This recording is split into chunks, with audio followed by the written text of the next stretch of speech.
There's a moment when you suddenly realize you've been dancing to someone else's tune for so long, you've forgotten what your own rhythm sounds like.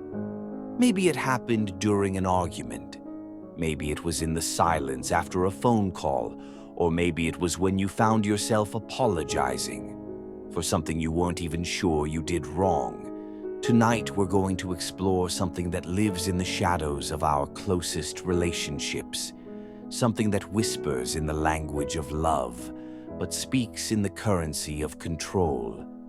Emotional manipulation. The word itself feels heavy, doesn't it? Like an accusation we're afraid to make, because to call it manipulation means admitting we've been manipulated. And that feels like admitting we're weak. But here's the truth they don't want you to know. The strongest people are often the most vulnerable to emotional manipulation. Because strength, real strength, comes from empathy, from the ability to feel deeply, from caring so much about others that you'll twist yourself into impossible shapes just to keep them happy. The manipulator knows this.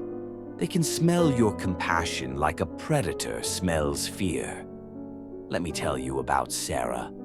Sarah was the family peacekeeper, the one who smoothed over every conflict, who absorbed every emotional storm, who learned to read the room before she learned to read her own heart.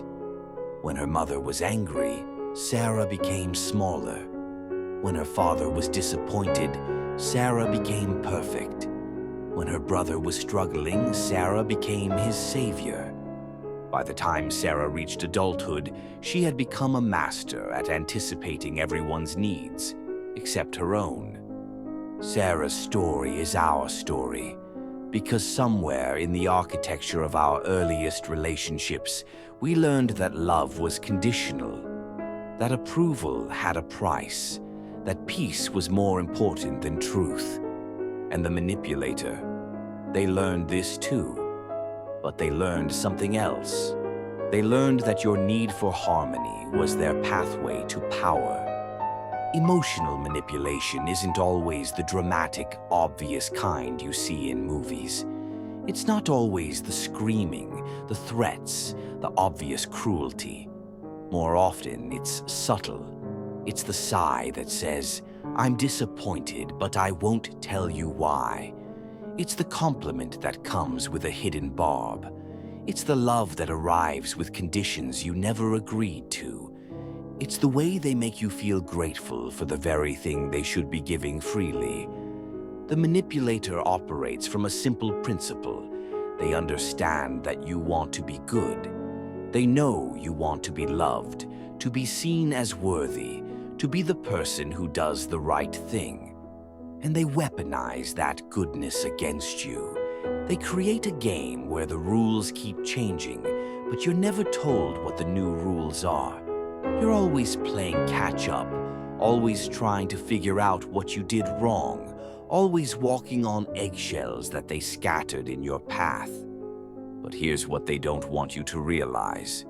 You were never meant to be responsible for their emotional weather. The first mental trap is the guilt trap. It sounds like this: "After everything I've done for you," or "I can't believe you would hurt me like this," or simply silence, the kind of silence that screams disappointment. Your nervous system, trained from childhood to avoid conflict, to maintain connection at all costs, sends you into overdrive. You start scanning. What did I do? How can I fix this? What do they need from me? But the question you should be asking is, why is their emotional state my responsibility to manage? Then comes the confusion trap. They say one thing but mean another. They give you mixed signals, hot and cold, close and distant. They create a puzzle where you're always missing pieces, always trying to solve the unsolvable. This isn't accidental. Confusion is a powerful tool. When you're confused, you're not thinking clearly. You're not trusting your instincts. You're not asking the right questions. You're just trying to survive the chaos they've created in your mind. And finally, there's the rescue trap. They position themselves as the victim of circumstances, of other people, of life itself. And you, with your beautiful, generous heart, step in to save them, again and again and again. Until you realize you're not rescuing them, you're enabling them. You're teaching them that their problems are your problems, that their pain is your responsibility, that their growth is your burden. But here's what I want you to understand.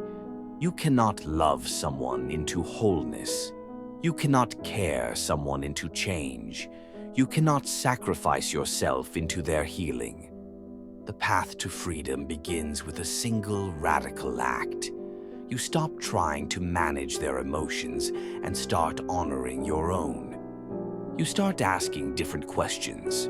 Not what do they need, but what do I need? Not how can I make them happy, but what makes me feel alive? Not how can I avoid their anger, but what is my truth? You start setting boundaries.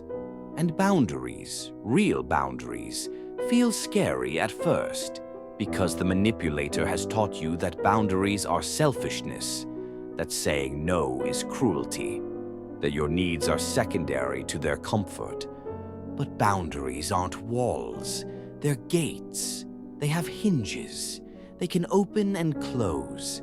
They protect what's sacred while allowing what's healthy to flow. The manipulator will test your boundaries.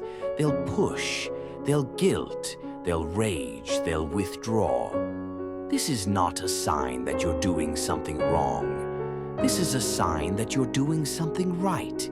You're reclaiming your power. You're remembering who you are beneath all the roles you've played, all the masks you've worn, all the ways you've diminished yourself to make others comfortable. The truth is, you were never meant to be small. You were never meant to carry everyone else's emotions while neglecting your own. You were never meant to set yourself on fire to keep others warm. You were meant to be whole, to be authentic, to be respected, to be loved for who you are, not for what you do.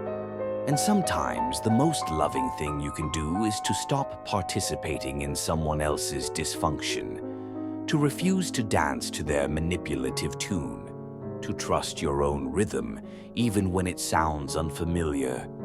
This journey isn't easy. There will be moments when you doubt yourself, when the old patterns feel safer than the new freedom, when their anger feels more familiar than your peace. But remember this, every time you choose authenticity over approval, you're healing not just yourself, but the generations that came before you and the ones that will come after. You're breaking the cycle. You're choosing love without condition. You're teaching the world that respect is not optional. So tonight, I want you to ask yourself, where in your life have you been dancing to someone else's tune? Where have you been carrying emotions that don't belong to you? Where have you been making yourself small to accommodate someone else's dysfunction? And what would it look like to come home to yourself, to trust your own voice, to honor your own needs, to love yourself the way you've been loving everyone else? The darkness isn't something to be feared. It's where you find your light. If this message resonated with you, if you recognized yourself in these words, you're not alone. Share your story in the comments. Let others know they're not alone either. And if you're ready to continue this journey of healing and self-discovery, subscribe. Because every week we'll meet here in the darkness and find our way back to the light, together.